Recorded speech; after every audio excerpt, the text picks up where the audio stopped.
नमस्कार दोस्तों, मैं अतुल जोशी AMV न्यूज़ में आप सभी का हार्दिक स्वागत करता हूं। जैसे कि आपको मालूम है, AMV news photo video industries से जुड़ी हुई खबरें आप तक पहुंचाता है। ये चैनल्स YouTube पर मंगलवार रात को 8 बजे रिलीज़ होती है, नए प्रोडक्ट नई सर्विस के साथ। और स्पेशली ये चैनल्स फेसबुक, इंस्टा और व्हाट्सएप के ऊपर भी सभी ग्रुप में हम इंफॉर्मेशन शेयर करते हैं। तो आइए सबसे पहले देखते हैं आज की headlines.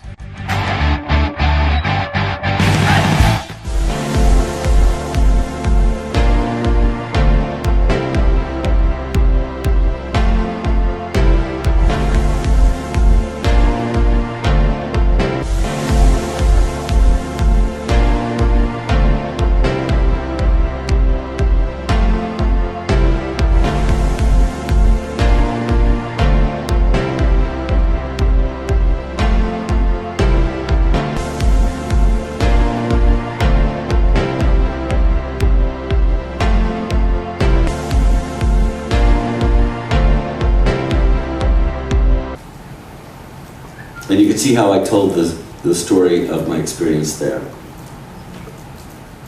And these are all kids holding up placards. You can actually, it's nice to see it on a big screen. And I think you get a sense through these photos of what it's like to be in North Korea, because most of us, documentary style. Shoot toward the sun a lot. I love silhouettes. Too bad the plane got in the way of this shot, otherwise it would have been a perfect shot of the moon. And this kid got in the way of a good shot too. I mean, it really is. This is a recent shot, and this is one of the things that we go over in class too, about the eyes are the window to the soul. I find most people are hesitant to get this close to other people, but if you look at really the great portraiture, it's people getting in there and shooting. It's not standing back here. It's really getting in. And then, you know, Robert Capa, Myanmar, and once again we'll be going over something that people always, it's no fun, it's not sexy. Ooh, let's talk about 18% gray today. Right. Rachna, you want to come up and explain 18% gray? Okay, but the students from last week and this week, we will know what that means. And so this is one of the examples I use. Okay, just for fun, real quickly, I got my half hours, I'll keep it into that. But if I shot this with one of the Fuji cameras here, and I had it on auto, would I be underexposed or overexposed in auto? How many people think I would be overexposed? Raise your hand. How many people think underexposed? How many people have no clue? Okay. I think a lot of people didn't vote. Okay, so the answer is you'd be underexposed because it's white, right? So we have to get to 18% gray. You guys might recognize this place. What an incredible thing to come to India and have this monumental architecture. And so one of the things also about architecture comes into travel photography. And so you really do have to wear many hats as a travel documentary photographer. You know, landscapes come into play, sometimes long exposures, lots of depth of field, and then wildlife photography. Don't worry, the fish made it into the bear's mouth.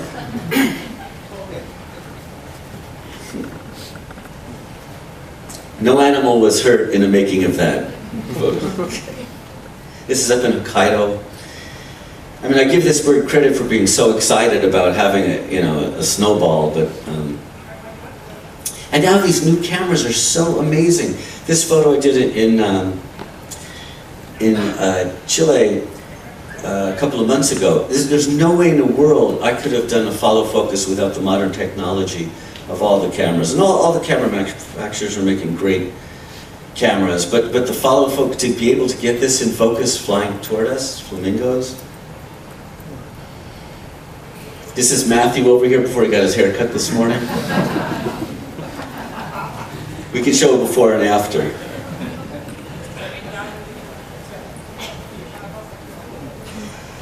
And this was by accident as well. I sort of fell into this job because I don't consider myself an animal photographer.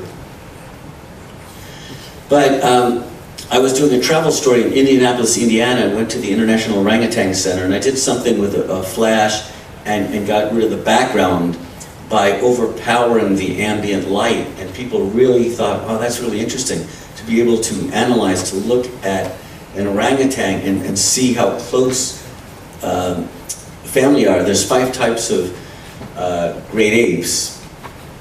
We're one of them.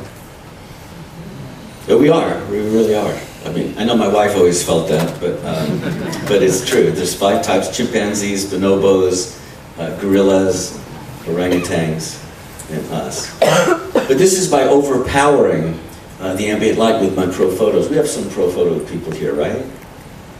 Just slap on the battery, get the power, and I had it on a monopod with a grid, and I just aimed it right there, and so the background did not get any spillover of it. And look how many different personalities there are here.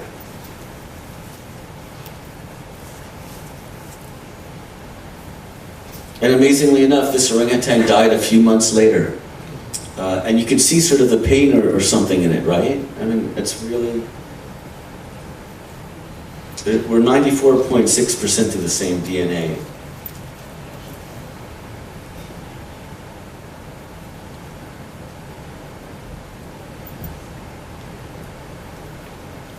And then I do more sort of fashion beauty. This is Kelly Wersler, interior designer.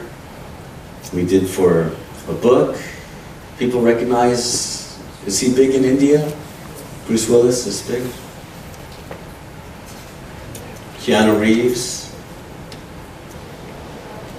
Don't know this guy. And anyway, this is with the Fuji camera. So we were very fortunate to play with these medium format Fuji cameras, and this is right in the studio. All of a sudden there was this beautiful light, just natural light that was coming through the studio, and I said, hey Sandro, could you just come out here for a second? And we just did this quick portrait, and I really like it, but you can see he channeled it, because he knows what it's like to be on the other side of the camera.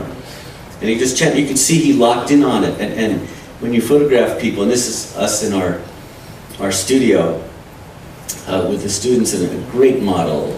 Rachna and your team brought in some great people. One of the shots we did red on red. The gentleman, just they really, you can see he's locked in his eyes, right? You can see the way he knows what I wanted to get in the shot. He's locked in. So thank you very much, you guys. I really appreciate it. So I will say namaste as well. No, thank you. No, thank you. First question. What drew you both to India, and what made you decide to take a master class out here? Well, I'd say the whole reason why we're here in India to begin with is Rachna Darda, who took my class in Sicily and Malta. We met in Malta, and we kind of really just, some ways fell in love with each other, not in a romantic way, but well, maybe in a romantic way too. No, but she's a great photographer. She herself loves to give back to community, and I think she saw an opportunity that she felt that would really benefit the photography community here in India. And both me and my wife were here, and Mark, that's where Mark said we met in Hyderabad about 5 years ago. And again, I can't express enough how much I love giving these workshops with Mark, because of the fact that we're so different in our approaches to photography. And I think that given this opportunity to be here in India and having the two of us who are so different and so well-rounded, both Mark and I are at the very, very top of our field. And what we can bring to a community of photographers is really extraordinary. And for me, I've always felt that the people of India, and I'm not saying this just because I'm here in India, but the people of India are the most kindest, loving, caring people in the world. And wow. Thank you. why wouldn't I want to come here and share my knowledge to these beautiful people? And the food's really good too. I'm sorry, I'm a very, like, just... He's the philosopher among us. But now, India is such an amazing place to photograph, to travel. This is maybe my 6th trip here. First time was 2005, then I came back 2006. Did to a lot of places. I interviewed, because I'm also an editor for a bunch of photo magazines, so Raghavir Singh. Anybody remember Raghavir Singh? Raghavir and Raghu Rai I interviewed as well, actually. And so it's obviously an incredibly fascinating place, so it's fantastic to photograph here. Rachana is spoiling us so much. I keep feeling like we're getting fattened up for the kill, because every day we have one meal that tops another meal. But yeah, Sandra and I did meet at the Hyderabad Photo Festival, and we just clicked, so to speak. And we started. The next year, I invited him to teach with me in Shanghai, and that went very well. Then he invited me to teach with him in Alaska. Then we did something together in Chicago. Next year, we're going to do Dubai, and we already have Tokyo planned and other things. So we just really team up, but we really do have a thread. It might seem like we don't. That he's just powerful studio portraiture, or wherever he does portraiture. But we're both humanistic photographers. I think you can easily see that common thread in both of us. We see the commonality and oneness of people, and there's diversity, but diversity, unfortunately, too much so, and you're seeing this in the United States now in the political arena, is seen as a negative by some groups, and that's really horrible. I just can't see that. I grew up that, my wife, who's, she's back in Japan, and so but we're family forever. As Japanese, I didn't see her as like, oh, she's Japanese and this or whatever. My brain can't think that way, and I grew up in a family like that. It's just the way it is. So there's a long answer to a short question. And before we move on, can we have all the people in the back in the cheap seats move up to the expensive seats? Come on up, please, come on, everybody, move up. Come on. We've got all these seats down here that you don't forget, that you can take a look at and go, that's a Sandro. That's a Mark Edward Harris. That's an urban. So when you can relate the name to the photograph, that's iconic. Yeah, and what Sandra was alluding to as well is one of the things I have done as a contributing editor to a lot of photo magazines is I've had the incredibly good fortune of meeting so many amazing photographers. I mentioned a couple of the Indian photographers, and if you think about their photos, like Raghu Rai and about Bhopal, if you think about Bhopal and what happened with the Union Carbide, then there's one shot that just sticks in my brain. Now, everybody here remembers the Bhopal thing, and is it a hand? Something, there's a butt. It's so powerful. That's an iconic shot. Raghavir Singh, kids jumping off, that's in Varanasi, isn't it? Yeah. That's an iconic photograph. For Americans, in particular, we saw a couple up there. Eddie Adams shot in 1968 during the Tet Offensive, the 1972 shot by Nick Oud of the little girl being hit by napalm. I just remember, in that 2/50th of a second, we're freezing a moment in time forever. What an unbelievable concept. And remember, photography, last year, basically, I go by 1823 as the year for the invention of photography, because it's when Joseph Mies was able to get an image to stick on a piece of pewter, right? And so basically, just for the last 200 years, and it's really then, it took about another 40 years. Anybody know the name Felix Vieto? You guys should know him, because he actually did some important work in India during one of the two Indian rebellions against the British. And we have a picture of what that looked like, even though some of it was recreated, because of Felix Vieto shooting that. That's history. that we wouldn't know otherwise. And what a magical thing that we can actually see people that are long gone. I mean, like you saw that picture of Picasso that Irving Penn did. Well, how else would we know? I mean, it's one thing to look at a painting, and we're, you know, of course, throughout history, when we talk about Rembrandt lighting on you know, for photography, well, Rembrandt lighting was, you know, the way Rembrandt painted. And so we can see those people through history, through paintings, and it's amazing to see that. But when you actually see a photograph, a reproduction of somebody, that's, you know, direct connection with history. And that to me is thrilling. And so, yeah, when you talk about iconic photographs, you name a photographer, we probably could think about 3, 4, 5, maybe. And so I think, yeah, 10 is pretty ambitious. And it'd be interesting for your own lives too. Think about it might be a fun thing to do is write down the images you think are your most iconic and see how many. And I'll have to do the same thing, because I can think of 3 or 4 that really stand out to me as my shots that hopefully will stand the test of time. Thank you. What was the most important piece of advice that you were given when starting out? Does that advice still hold true? When I started out, what was the most important advice given to me?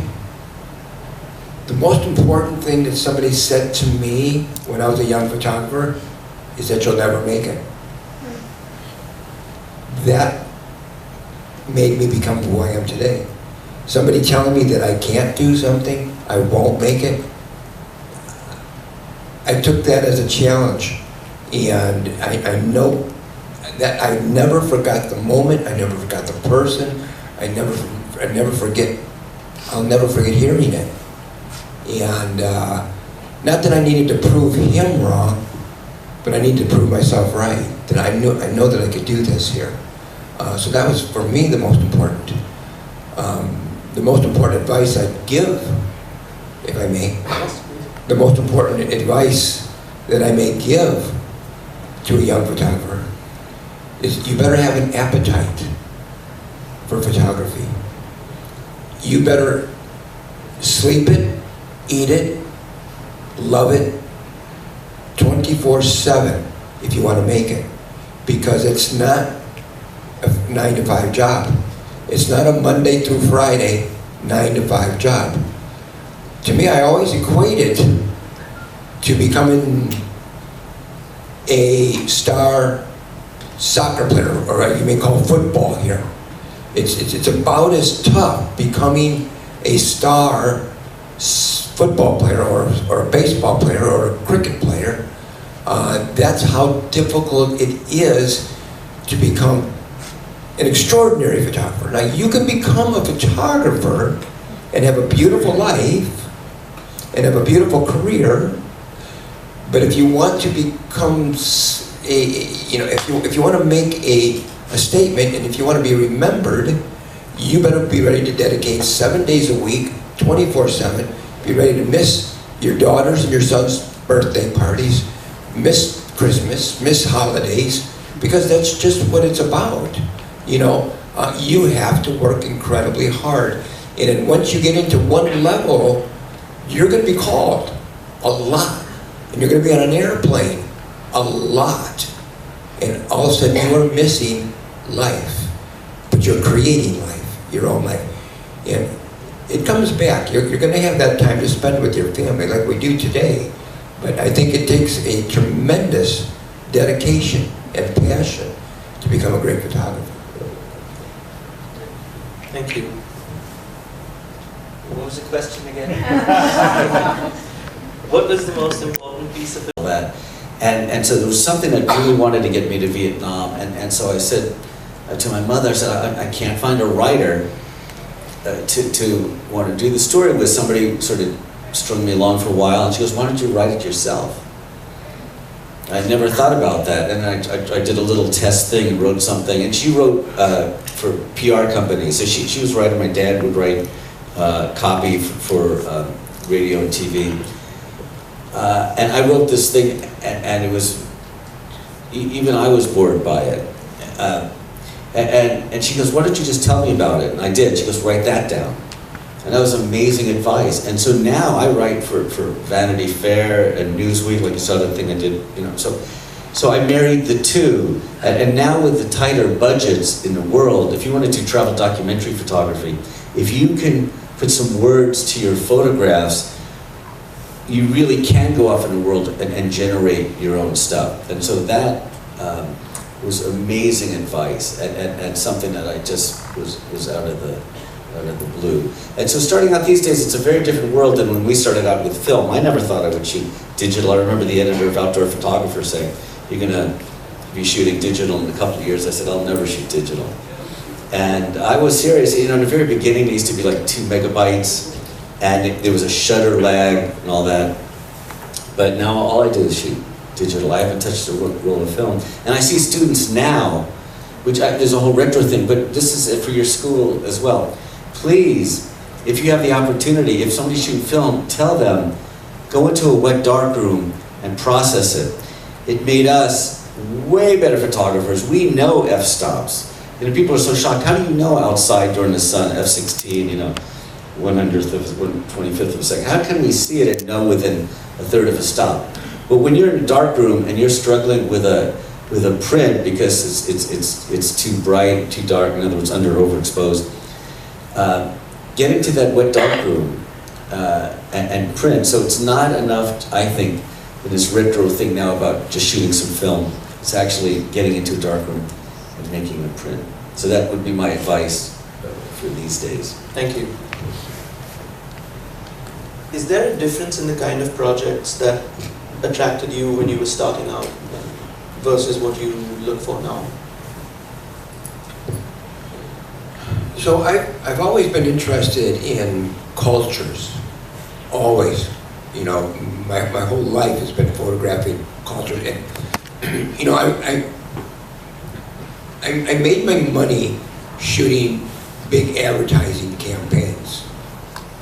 I would take the money that I would earn from these campaigns, and I would take that money and I would shoot personal projects. And this is something I want to tell all of you photographers out there. If you're not working on a personal project, you're not helping yourself. Do not work just for money. Work for yourself. Work for your heart. Make yourself happy. It's the most important work you'll ever do. I don't get hired today because of the last advertising campaign I did.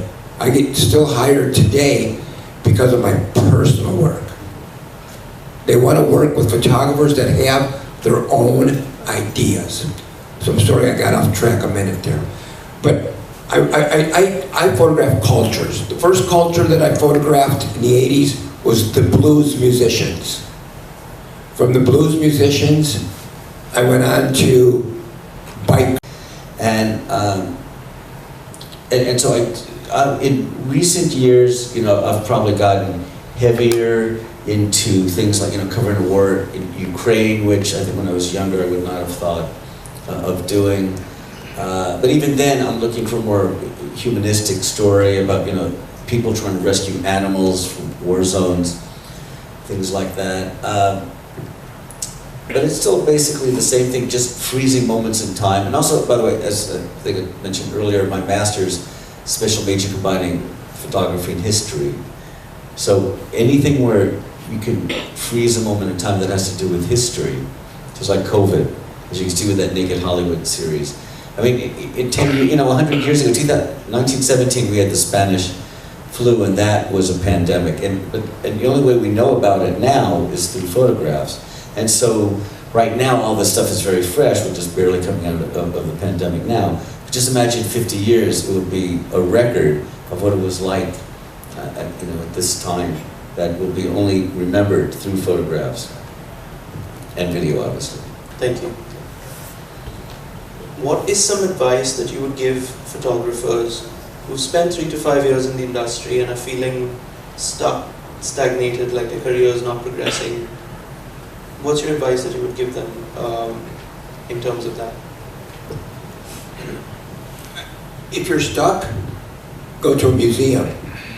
go to a gallery, open up some photography books, go to lectures, get off your butt and do it, you know? You're not going to get inspired by feeling sorry for yourself, staying at home,